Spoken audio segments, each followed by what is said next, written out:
বলুন তো, আমরা কেন মাঝে মাঝে ভালো কাজ করতে অনুপ্রাণিত হই, আবার কখনো খারাপ কাজের দিকে ঝুঁকে পড়ি?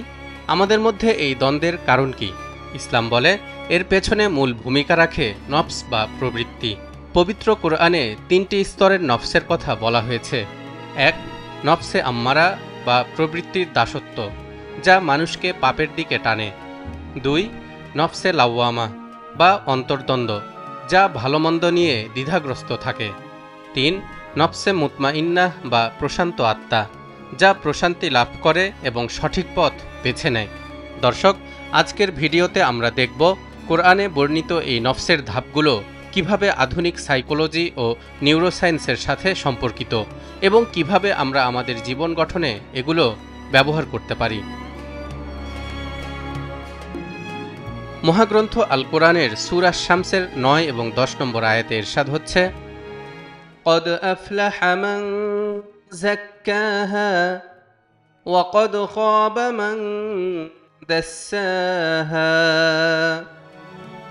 অবশ্যই সে সফল হয়েছে যে নিজের নফসকে পরিশুদ্ধ করেছে, আর সে ব্যর্থ হয়েছে যে তা বিনষ্ট করেছে। কোরআনের ব্যাখ্যাকারকগণ আয়াত দুটোর তাফসির করতে গিয়ে লিখেছেন, নফসকে পরিশুদ্ধ করার অর্থ হল সব ধরনের পাপাচার ও কলুষতা থেকে নিজেকে মুক্ত করা, পাপ চিন্তা, পাপ ইচ্ছা ও পাপাচারী মানসিকতা থেকে রক্ষা করা, প্রবৃত্তি ও রিপুশক্তির উপর নিয়ন্ত্রণ প্রতিষ্ঠা করা, মনের সকল চাহিদা ও ইচ্ছাকে আকল ও বিবেকের অনুগামী করা, এরপর আকল ও বিবেককে আল্লাহ তাআলার হুকুম ও বিধানের অনুগত করা। অন্যদিকে নফসকে বিনষ্ট করার অর্থ হল বিভিন্ন প্রকারের গুনাহ ও মন্দ কাজে লিপ্ত হয়ে নিজের চিন্তা, কর্ম ও মন মানসিকতাকে পাপাচ্ছন্ন করে ফেলা, মনের সকল ইচ্ছা ও চাহিদাকে অনুসরণ করে করে প্রবৃত্তি রিপুকে শক্তিশালী করা এবং আকল ও বিবেককে রিপুর অনুগামী করা। এভাবে আল্লাহর হুকুম ও বিধান থেকে সরে গিয়ে নিজের কামনা ও বাসনার অনুগত হওয়া। হযরত আব্দুল্লাহ ইবনে আব্বাস রাদিয়াল্লাহু তাআলা আনহু থেকে বর্ণিত হাদিসে এসেছে, রাসূলুল্লাহ সাল্লাল্লাহু আলাইহি ওয়াসাল্লাম যখন এই আয়াত দুটো পাঠ করতেন তখন তিনি থেমে যেতেন, অতঃপর বলতেন, হে আল্লাহ, আপনি আমার নফসকে দ্বীনের প্রতি অনুরাগী করে দিন, কারণ আপনি নফসের অভিভাবক ও প্রভু এবং তার সর্বোত্তম পবিত্রকারী। হযরত আবু হুরায়রা রাদিয়াল্লাহু তাআলা আনহু বলেন, আমি রাসূলুল্লাহ সাল্লাল্লাহু আলাইহি ওয়াসাল্লামকে এই ২ আয়াত পাঠ করার পর বলতে শুনেছি, হে আল্লাহ, আমার নফসকে আপনি সংযমশীলতা দান করুন এবং তাকে পবিত্র করুন, আপনি তো ওর সর্বোত্তম পবিত্রকারী। হযরত যায়েদ ইবনে আরকাম রাদিয়াল্লাহু তাআলা আনহু থেকে বর্ণিত, তিনি বলেন, রাসূলুল্লাহ সাল্লাল্লাহু আলাইহি ওয়াসাল্লাম অধিকাংশ সময় এই দোয়া পাঠ করতেন, আল্লাহুম্মা ইন্নী আউযু বিকা মিনাল আজজি ওয়াল কাসালি ওয়াল বুখলি ওয়াল হারামি ওয়া আযাবিল কবরি, আল্লাহুম্মা আতি নাফসি তাকওয়াহা ওয়া যাক্কিহা আনতা খায়রু মান যাক্কাহা আনতা ওয়ালিয়ুহা ওয়া মাওলাহা, আল্লাহুম্মা ইন্নী আউযু বিকা মিন ইলমিন লা ইয়ানফা' ওয়া মিন কলবিন লা ইয়াখশা' ওয়া মিন নাফসিন লা তাশবা' ওয়া মিন দা'ওয়াতিন লা ইউস্তাজাবু লাহা।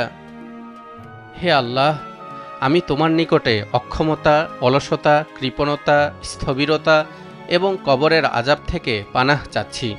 হে আল্লাহ, আমার অন্তরে তোমার ভীতি প্রদান করো এবং তাকে পবিত্র করো।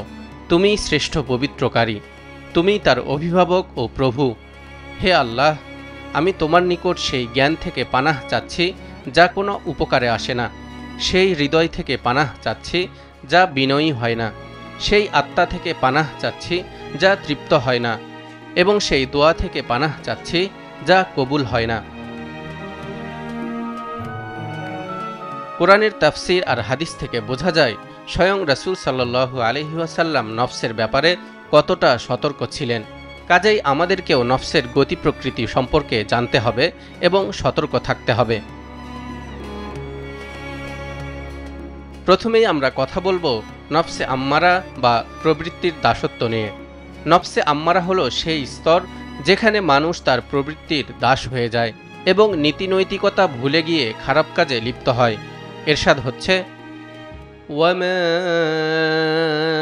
أبرئ نفسي إن النفس لأمارة بالسوء إلا ما رحم ربي إن ربي غفور رحيم। আর আমি আমার নফসকে পবিত্র মনে করি না, নিশ্চয়ই নফস মন্দ কাজের নির্দেশ দিয়ে থাকে। আমার রব যাকে দয়া করেন সে ছাড়া, নিশ্চয় আমার রব ক্ষমাশীল পরম দয়ালু। আধুনিক নিউরোসায়েন্স বলছে ব্রেনের অ্যামিগডালা ও ডোপামিন সিস্টেম আমাদের আবেগ ও ইচ্ছাকে নিয়ন্ত্রণ করে। যেমন যখন আমরা হারাম উপার্জন, মাদক, নিষিদ্ধ সম্পর্ক ইত্যাদির মতো লোভনীয় কিছু দেখি, তখন আমাদের মস্তিষ্কের অ্যামিগডালা সেন্টারটি উত্তেজিত হয় এবং মস্তিষ্কের ডোপামিন রিওয়ার্ড সিস্টেম মনে করে এটি পুরস্কার দিচ্ছে, ফলে আমরা খারাপ কাজের প্রতি আসক্ত হয়ে যাই। ইসলামিক স্কলারগণ বলছেন, নফসে আম্মারা থেকে মুক্তি পেতে চাইলে প্রথমত আপনাকে না বলা শিখতে হবে, অর্থাৎ ইচ্ছাশক্তি বাড়াতে হবে। দ্বিতীয়ত নিজেকে গুনাহের পরিবেশ থেকে দূরে রাখতে হবে এবং তৃতীয়ত বেশি বেশি ইস্তেগফার বা আল্লাহর কাছে ক্ষমা চাইতে হবে। এবার আমরা আলোচনা করব নফসে লাওয়ামাহ বা আত্মসমালোচনামূলক আত্মা সম্পর্কে। এটি হলো সেই স্তর যেখানে মানুষ ভুল বুঝতে পারে, অনুশোচনা করে এবং সংশোধনের চেষ্টা করে। এটি আত্ম উন্নয়নের জন্য সবচেয়ে গুরুত্বপূর্ণ ধাপ। এর গুরুত্ব বোঝাবার জন্য মহান আল্লাহ এই নফসের নামে শপথ করেছেন। এরশাদ হচ্ছে, ওয়ালা উকসিমু বিন-নাফসিল লাওয়ামাহ, আমি আরও শপথ করছি তিরস্কারকারী নফসের। সাইকোলজির ভাষায় এটি মেটাকগনিশন বা নিজের চিন্তাকে পর্যবেক্ষণ করার ক্ষমতার সাথে সম্পর্কিত। যেমন ব্রেনের প্রিফ্রন্টাল কর্টেক্স, মস্তিষ্কের এই অংশটি আমাদের যুক্তিবোধ ও আত্মনিয়ন্ত্রণ গঠনে সাহায্য করে। যখন আপনি বারবার অনুশোচনা করবেন এবং ভালো কাজ করার চেষ্টা করবেন, তখন আপনার ব্রেইনের নিউরোপ্লাস্টিসিটিতে নতুন নিউরোনাল সংযোগ তৈরি হয়। বিশেষজ্ঞরা বলছেন, এই স্তরে উন্নতি করতে হলে প্রতিদিন মুহাসাবাহ অর্থাৎ আত্মসমালোচনা করতে হবে। দিন শেষে ঘুমোতে যাওয়ার সময় সারাদিনে নিজের করা কাজগুলো বিশ্লেষণ করে দেখতে হবে। এক্ষেত্রে ভালো কাজের জন্য আল্লাহর শুকরিয়া আদায় করা এবং খারাপ কাজ থেকে ফিরে আসার জন্য তাওবা করার অভ্যাস গড়ে তুলতে হবে। মহান আল্লাহ বলেন, ওয়ামান তাবা ওয়া আমিলা সালিহান ফাইন্নাহু ইয়াতুবু ইলাল্লাহি মাতাবা, যে ব্যক্তি তাওবা করে এবং সৎকর্ম করে সে প্রকৃতপক্ষে আল্লাহর দিকে ফিরে আসে। সর্বশেষ আমরা কথা বলবো নফসে মুতমাইন্নাহ বা প্রশান্ত আত্মা সম্পর্কে। এটি হলো আত্মার সর্বোচ্চ স্তর, যেখানে মানুষ আল্লাহর উপর পূর্ণ আস্থা রাখে, দ্বিধাহীনভাবে ন্যায় বিচার করে এবং সত্যিকারের প্রশান্তি লাভ করে। এরশাদ হচ্ছে, ইয়া আইয়াতুহান নাফসুল মুতমাইন্নাহ ইরজিই ইলা রাব্বিকি রাদিয়াতাম মারদিয়াহ, হে প্রশান্ত আত্মা, তুমি তোমার পালনকর্তার নিকট ফিরে যাও সন্তুষ্ট ও সন্তোষভাজন হয়ে।